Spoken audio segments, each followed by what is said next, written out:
is Jason J. Rock Houston, and this is for Categories TV. We're talking with Eric Horton, the guitar player and founding member of the band Seventrain. Now, I always love to ask people, Seventrain, let's talk about how you guys came up with that, the story behind the name.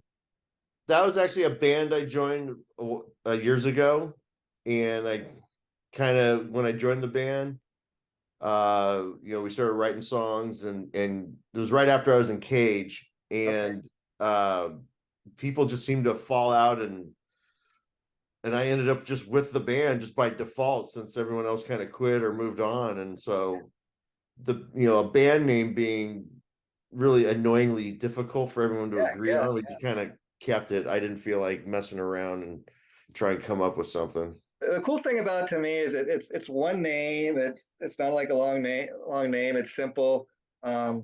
People remember it. And again, like I'm asking, what does it mean? It gets people talking, I think. Now you mentioned being in Cage. So first of all, how long were you with Cage? And let's talk about, was it just a matter as far as you're leaving the band, you wanting to go on and do your own thing, or? Yeah, when I first got into Cage, it was at the lowest point, I think, of metal, back in the mid to late 90s. And we were just like, we didn't care.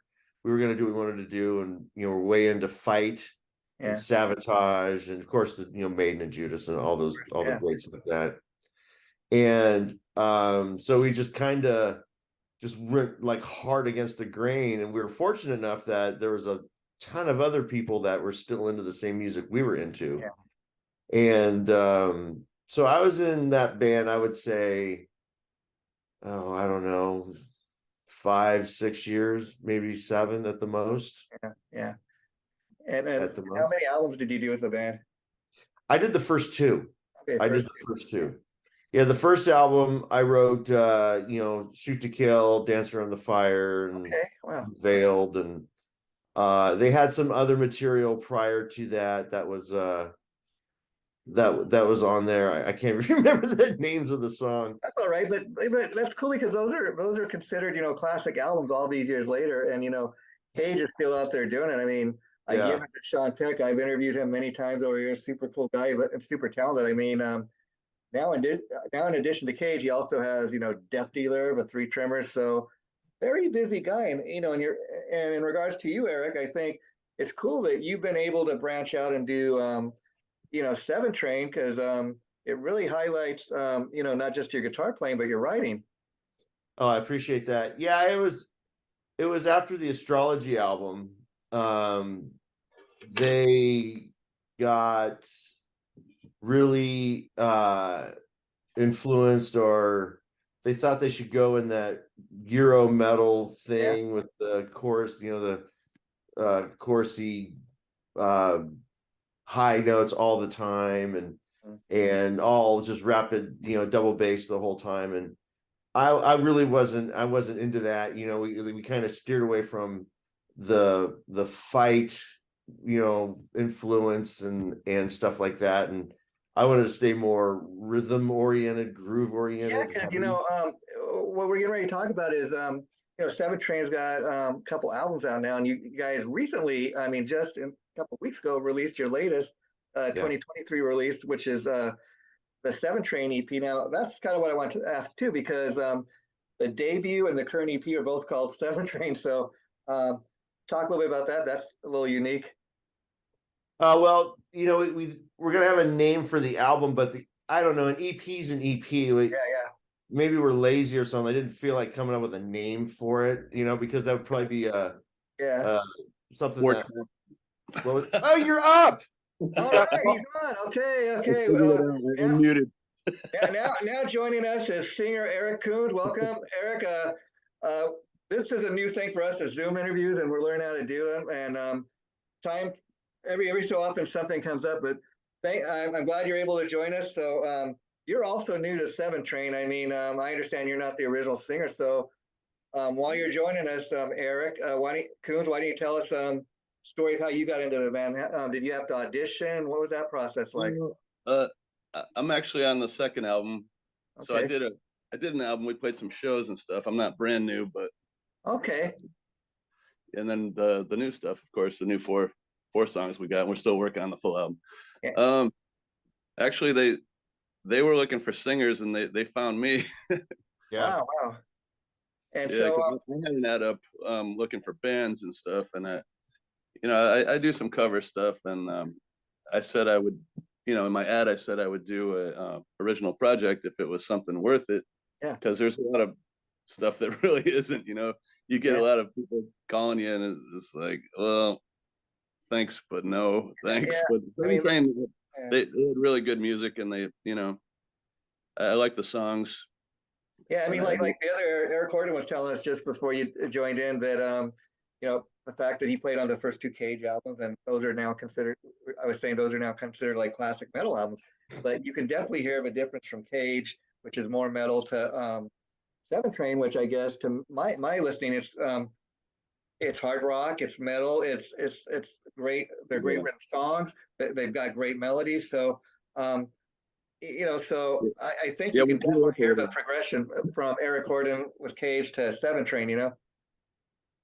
Yeah, Yeah, it's melodic, and yeah, it's slowed down to where you can understand it. I guess when we were both of us, I'm not speaking yeah, for Eric, but we've talked about it, and it's like when you're younger, you have all this adrenaline and anger and stuff, yeah. and that's where we were getting more into the metal stuff, because I was in a Pantera band, Wow, wow, yeah, yeah, and I was also in a couple of different heavy bands. One was called Sakaris, and we yeah, did pretty good. It was similar to say like Killswitch Engage. yeah, yeah. And Yeah, so, yeah, Eric Gordon, I want to ask you, in regards to, Eric Koonze, how different is he from the band's original singer? I mean, was your intention to get somebody to sound like the original singer, or did you want somebody that had their own thing going? I'm a metal guy at heart, Yeah, and John, the first singer, John Campbell, is a real good singer. He's more of a classic hard rock type of guy. yeah, So we wanted to get more in a more contemporary hard rock vein. I still play with John on the side. yeah, yeah, We do stuff, but I'll do like Foreigner songs with him. That's kind of his wheelhouse, that stuff. But we wanted to get someone more contemporary, a little more like-minded with everyone else in the band. And so we actually heard I think it was a recording of Koonze, and then okay, we knew he was in a local band, and we went down and saw him, and then we asked him if he'd be interested, and we had to court yeah, him and tell him he's pretty and yeah. we'll be And nice to him. as far as him, like doing his own thing now with the band, and having a couple albums under his belt. I mean, how important was it to you that he had his own kind of sound going, and that he was an equal contributor? I mean, I guess what I'm asking is like, does he contribute to the writing as well, being the singer? You'd think he would. He writes almost everything. I'll write an idea Riff. maybe on out of 2 out of 10 songs, but he takes what we come up with as a band musically. He'll Yeah, take it home and he'll come back with something that's really solid, yeah, which is nice, because if we sat there and wrote it, most likely, especially a guy like Koonze, he would probably go, that's not what I would do, and he'd be gone. So it's nice. Everyone has to have ownership and pride in what we're doing. So it's been really, these last songs are coming out really, really nice. And when you guys go out and play live shows, like, is it hard coming up with a set list? Like, how much of older materials in the set versus, like for example, the stuff that's just on the new EP that just came out? I don't know, Koonze, you answer, because I don't really give a shit, what we play. Yeah, yeah, Right now, we're really not doing anything off the first Seventrain album. We used to do a lot more when I first came in, because we did like 4, Yeah, the 4 and songs. then we did the Back on Track stuff, and now we got even more new stuff. So I still think we should do a couple off the first one. I like it. yeah, That's yeah. your call. Yeah. Yeah. You're the one you're the one that has to sing it, right? No, it's not gonna bother me to do the old stuff. Yeah, yeah. It's good music. Oh, If it sure, sucked, sure. if I thought it sucked, I'd be like, no, we're not doing that anymore. And so, Koonze, how do you feel that the fans have accepted you into Seventrain? Oh, the fans? Yeah, like, yeah, No, thumbs up I all the way, right? I That, didn't I that's didn't I never saw them play live uh, when I wasn't in the band, so all I know is it goes pretty well, you know. yeah, it's working. So I mean, if people are buying the music and come to the shows, then it's working. And in Yeah, regards to a new EP, I got to tell you guys, typically I love like full length albums, but I got to say, in listening to the new EP, I think there are four killer tracks. I'm not left with that feeling of I wish it was a full length album. I mean, the tracks all stand out on their own. I think you could release any of those four tracks as a single, and people would dig it. Oh, thanks. Yeah, we just started getting the So Far out. I think that's the first song on the EP. I was really digging that one too. Yeah, yeah. And it's going pretty good as far as the promotion stuff like that. A lot of people are the like if you look at YouTube videos, the playthrough is almost 100%, and it's That is growing. that is a very good thing because I talk a lot to people, and it's amazing that talk about people going on YouTube, like you said, if somebody even listens to the song all the way through, that says something. You don't get Hmm. that too often. Yeah, yeah, Yeah, there's supposed to be there's like you read on the forums and stuff like yeah. if you can get 15% or something like that to listen through. We did our very first lyric video off Back on Track, which was Running Scared. We were like running 80%. Yeah. It was really high. It was really Yeah. high. Yeah. Amazing. Yeah, Yeah. and Eric, I got to give it to you because being the former guitar player from Cage, you know, a lot of people might expect you to go and form a band that sounds exactly like Cage, but why would you do that? Um, I love the fact that this has kind of its own individual sound from that, and this is your thing, and so I Yeah. think you created a great sound for this band.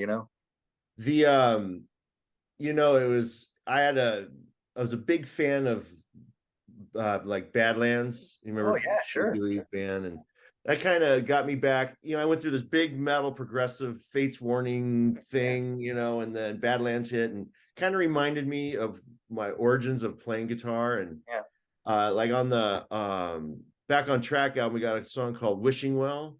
Mm. It's a really a good song, and Koonze, what is that song even about? Yeah, that's good. It sounds cool. Yeah, It's kind of one of those be careful what you wish for things. yeah, Mm, Sometimes you feel alone and you want yeah, to get yeah, in a relationship and you're wishing for all this stuff and you get into it and you find out it's a lot different than you thought it was going to be. yeah. It And could go bad. yeah, another one of the new songs I really dig is Roller Coaster. I mean, it's kind of got great elements of hard rock, metal, but more towards the hard rock spectrum. And it's kind of like, to me, it has elements even of Judas Priest kind of a sound. And to me, Roller Coaster is a perfect title because it's kind of up and down, but it's a fun song. Yeah, that one's going over really well live. We played last night and like it was a rough crowd. We were playing at Eric's high Yeah, school friend's bar, and yeah. it was a good time. But I don't think they're usually listening to that type of stuff. That they seem like no. they were into different kind of music. But when we Yeah, played that and one, then another song I dug that I thought was really kind of fun song, different sounding song is "Save My Soul." Oh yeah, that was God. How long have we had that song? A year and a half under our belts. yeah, that one they actually had um, written Yeah, the lyrics and the melodies and everything, but I came in and then I didn't really care for the lyrics too much, but I liked the way the singing was done. yeah, So we kept a lot of the main structure still yeah, there, but yeah, mostly me and Greg worked on it, our bass player, yeah. and everybody likes it now. What the And final what's interesting is you're definitely a metal singer, but I kind of would describe your voice almost as a metal singer who has a soulful voice. I'll take it. Yeah. Yeah, yeah, yeah. And And another thing, obviously, you guys are a metal hard rock band, as I stated many times throughout the interview here. But see, that's the thing. I don't listen to Seventrain and immediately say, "Oh, you sound like this band or that band." Because oftentimes, when you listen to a band for the first time, that's what you'll do. And I'm like, all I can really say is it's a great sounding metal band. You guys got a great original sound that really is all your own. That's kind of hard to do. Well, we're honest. I mean, if you're in the room when we're writing, it can get pretty brutal, not argumentative, sometimes, but we were pretty respectful as we pass the song around, and kind of everyone gets their input and stuff like that. And like Save My Soul is a great example of me writing the lyrics and melody lines, and then Eric coming in going, I don't like that. But I mean, so it wasn't all bad, that's for sure. It was pretty much all there, but yeah. What I dig about a song like Save My Soul is it may be Seventrain going a little outside the box, but I dig that you're not afraid to go outside the box, you know what I mean? Really, because to me that's a full like Judas Priest influence song, matter of fact, on the intro of that song, I told Dave, the other guitarist, I'm like, do Glenn Tipton on the intro lead, and to me he just went, it's so obvious what that song needed. Yeah. And then I was reading that COVID really got in the way of this band, and I think I'm glad to see that it didn't really slow you down. You guys just kept writing and recording, and here we are now, right? Yeah, it's great. And we have the rest of the album to finish up, so we need to get that done so we can get that out at a good time. And then, I was reading that one of the albums, I think it was a self-titled album, was hit the chart, like it says hit the Loud Rock Top 40 chart. So that's pretty impressive right there. It did. I mean, we had a good video for Bittersweet Seduction, and we worked it to radio and all that, and it did pretty good. I mean, we sold a little bit of some CDs and some merch and stuff like that, and but that's where, in all honesty, as far as the hard rock metal thing, we kind of peaked out with the first singer. We wanted to like step it up a little bit in that direction. It was just not that he can't sing, it just wasn't genuine. Like, I kind of equated to maybe like Iron Maiden with Paul Di'Anno. What I mean is, those are great classic metal albums, but let's be honest, they were more successful with Bruce Dickinson. And if you go back and you listen to those first two Maiden albums, they almost sound like more like a punk band than a metal band. Well, they were heavily influenced by punk. And I think that was Paul Di'Anno. Yeah, I think what Steve Harris even said, not that Paul Di'Anno was a bad singer, just he had somewhat limitations, where Bruce Dickinson, they could do a whole lot more with him. He could do anything. Yeah. And so what are you guys' plans as far as going on the road? I mean, you said you just did a show last night, but you're going to do a lot more to promote the EP? We just started marketing the EP. We started actually with our PR guy a couple months ago, and he's doing a great job. And so I got to give him a shout out and thank him for setting this up. Yeah. So we're doing more and more of these. We got lyric videos coming up. As far as like touring, a band at our level, that is economically it's tough, so I think we'll try and play that makes sense, right? Play our regional area. And as we keep progressing with the promotion stuff, we'll see what opportunities come up. Yeah, this seems like a silly question. You guys kind of, I think, answered this earlier, but were you ever worried about having two Erics? I mean, I think it's cool, like you refer to him as Koonze. What a cool way to get a nickname, huh? I think we all played high school sports, so that's just how we refer to each other. Yeah, like, hey, it's sticking. Okay, let's go with that. Just remind me, Eric, your stage name should be Maine Koonze. And Eric, if you ever form a side band, you just call it Koonze. with my beard and everything. Yeah. There you go. Yeah, all metal, all the way. It's like really enjoyed chatting it up with you guys. This interview will be getting posted sometime probably next week. I'll let you guys know, and you're more than welcome to share it on any of your sites. I'd love to have you back. So, and we'll do what we can to promote the hell out of the new EP. And maybe next time we can talk specifically about some of the all 4 songs. So that would be great. I'd like to thank you guys taking time to do this. I really enjoyed talking to you. All right. Thank you so much. Bye. Take care. All right. See you.